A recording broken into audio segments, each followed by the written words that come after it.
done that thing, it's 2 a.m. You walk down the hallway to your parents' room. The silent nod.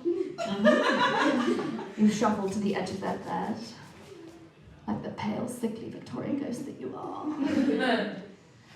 You're waiting for their eyelids to flutter open. Tears streaming down your face. Their eyes open and you just go, Mum, Dad, I've been sick. Oh my God, laughs of recognition. Nothing's fucking unique in my life. But anyway, doing that can be really dangerous, getting into some dangerous positions. I've always had a fear of sex, and there's many reasons why that is. For example, like I had 3 older South African brothers who used to say things to me like, Courtney, don't you dare let a boy treat you like a box with a hole. Oh my God, did you also have 3 older South African brothers who said that? Nothing's unique, fuck. 7-year-old me was like, I don't understand, but okay. But there's one moment in my life that really kind of stands out as cementing this fear of the peanut.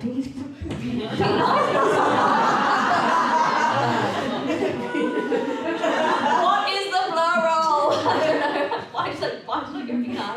Okay, the peanut. You can tell I've not had to say this word in a very long time. Thank you. We'll go with the peen. We'll just do that. There's one thing that stands out as like cementing this fear of the peen.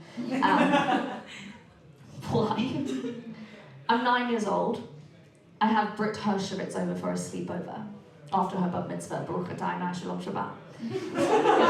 Anyway, we wake up early on Saturday morning. I want to wake up my parents, like, let's get them up.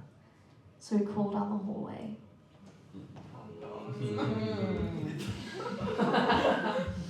Oh, honey, buckle up. We knock on the door. No response. We decide to push open that door slightly. Oh, you all think you know. You all think you know. We push open the door slightly, and there is my lovely 6'5" father, fast asleep. The relief from all of your assholes right there. But he's blissfully unaware that his willy is out and exposed to the elements. And let me tell you, audience members, strangers, friends, my girlfriend, Gabe, that willy was fucking massive. Okay? That the peen. But instantaneously I was like hit with 2 very like contrasting feelings. On one side I felt fear, and on the other side I felt gratitude that my mum was still alive. Because, hear me out, I was 9, but I'd read Mummy, Daddy and Me. Like, I knew what sex was. And I was like, okay, well, I'm thinking, if I know what sex was, then I'm 100% certain that my calculations, my dad's the peen should have gone into my mum, through her organs, out of her mouth, instant death. I'm so sorry if you've lost anyone in a similar way. You were the only one who didn't find that funny. Gabe, remind me to trigger warn the show. I don't have a techie, but now I'm just like, Gabe, you're recording it. I need to trigger warn the show right now. I'm so sorry, thoughts, press. Listen, I know it's weird to talk about your dads. Like, how do you respectfully choose the word to talk? I know it's weird to talk about your dad's the peen, but for a long time it was like my only frame of reference. And then I got a boyfriend. Mm-hmm. That is so just a, oh no. Yeah, no, disgusting. But it is very hard to tell the boy who's about to take your virginity, don't worry, Gareth Roberts, I'm not scared anymore. Because yours is way smaller than my dad's.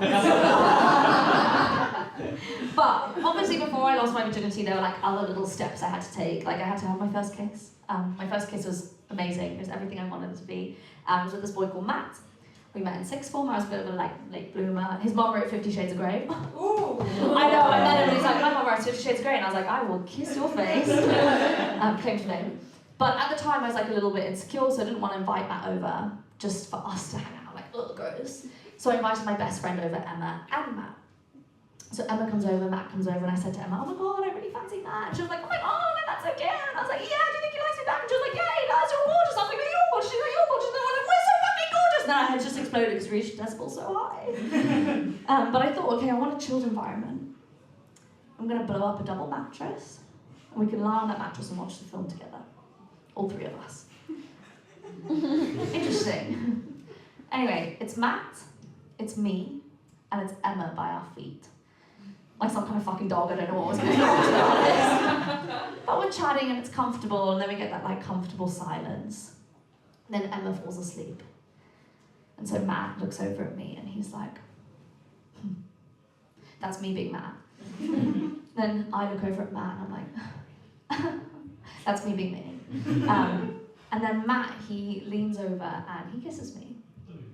And it was amazing. It was everything that I could have dreamed of, and like we're kissing a little bit and he's like moaning a little bit, and I'm thinking, oh my god, I must be fucking natural at this. And then like we're kissing a little bit more and he's moaning like a little bit more, and I'm thinking, oh my god, kissing all of my girlfriends in the locker room is really paying off. And then like we're kissing a little bit more and he's moaning like a lot more, and then I'm like, oh yeah, I must be, wait, hold on. I've read Mummy and Daddy and Me. And I know I'm doing bits. Like I'm like swiveling my tongue here, I'm swiveling my tongue there. Also my tongue's fucking massive, look at this. Wait, side profile. You try doing that in front of your mother-in-law. And he's like, you didn't do it in front of her. I did. Anyway, I know I'm doing bits. I'm like swiveling my tongue here, I'm swiveling my tongue there. But I don't think I'm doing enough to be warranting like this level of groaning. So I'm like, okay, I'm just gonna survey my surroundings. So I lean back, I survey my surroundings, I look down, and Emma has Matt's dick in her mouth. No. Yeah, sometimes stand-up does make you laugh, it makes you gasp in horror in my life, okay? This is the second the peen I've ever seen in my life, and it is in my best friend's mouth. So I do what any sane person would do. Just the silent, fuck. I do what any sane person would do, and I just go, excuse me, I need to go brush my teeth. Like I've just had the peen in my mouth. Anyway, I have this problem with anger. I find it really an icky emotion. I just can't express it very well. Like I'm never really sure how to express it. I'm still figuring it out myself. But anyway, as I'm brushing my teeth, I'm like hit with what I can only tell you is rage. And I'm like, I'm gonna do something so fucked up. Like I'm gonna get my revenge. I'm gonna do something so fucking crazy to Emma and Matt. I'm gonna take my phone and I'm gonna play Avril Lavigne off my Bluetooth speakers, and I'm gonna leave those Bluetooth speakers right outside the door of the room they're in, because if Emma and Matt are about to lose their virginity to each other, it better be to fucking Skater Boy. Which is exactly what I did. Skater Boy on loop, repeating for hours. But once I cured that like anger, I was hit with this wave of sadness. There's only one place I wanted to be. So I creeped down the hallway. Everyone's like, please tell me her parents aren't shagging. She's the only one in that house not having sex. Creep down the hallway, knock on the door. No response.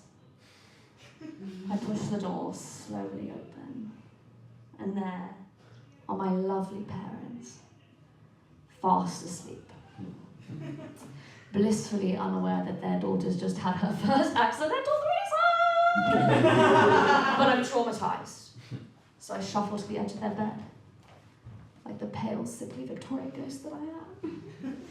I wait for their eyelids to flutter open, tears streaming down my face. Their eyes open and I go, Mum, Dad, I've been sick. Can I get into bed with you? And my parents are South African, so they go, absolutely fucking not, you need to grow up. No, they do let me crawl into bed with them. So I crawl into bed, I've got my mum on one side, I've got me on the other. But no, I'm in the middle. Who am I? I've got my mum on one side, I've got my dad on the other, me in the middle. And so essentially, my first and last ever threesome ended with me crawling into bed with my parents and forcing them to watch my comfort show, The Great British Bake Off, for 4 hours.